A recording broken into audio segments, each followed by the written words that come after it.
episode Dead Reckoning is that we've given you now lots of fun, explosions, gunfights, some smart tactical plays, but really kind of a big adventure story. And now we're bringing things down to a chess match between two great thinkers, Ruskov and Chandler.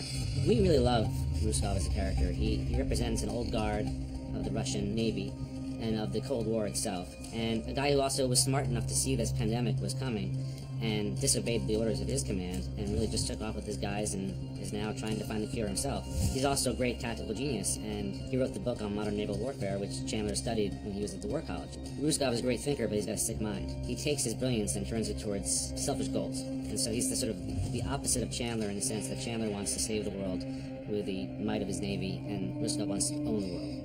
And so it creates a great adversarial relationship, even as far as the way they escape from Gitmo. They shut everything down and rely solely on the most basic dead reckoning, as they call it, where you navigate with the stars and with landmarks without radar, satellite, sonar, any of your modern tools. And the game of brinksmanship between the two ships is also sort of a remnant of, the Cuban Missile Crisis, the Cold War, when Kennedy was facing down Khrushchev, and there it is, it's happening at Guantanamo Bay, Cuba, which was where that all happened. So there was something that we really liked about tying the old history into the new history.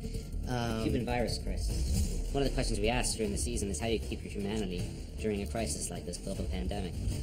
And yet at the same time we're asking two sailors to suppress their humanity. Danny and Kara are on a mission that's timed to the exact second. And one slight hesitation because he's in love with her, because he's worried about her, jeopardizes the entire mission. An important part of the show is to show that these are real people. At the same time, celebrate that, because that's really what they're fighting for, is keeping humanity going. We had set up in the pilot that the virus may have been weaponized. And now at the end of episode 2, we see this mysterious guy in a bubble on a ship. Why is he breathing on a mouse? Why is he treating Ruskov like he's a bellhop when he looks like he's in prison in the lab? Why does he want a microwave oven? We don't know.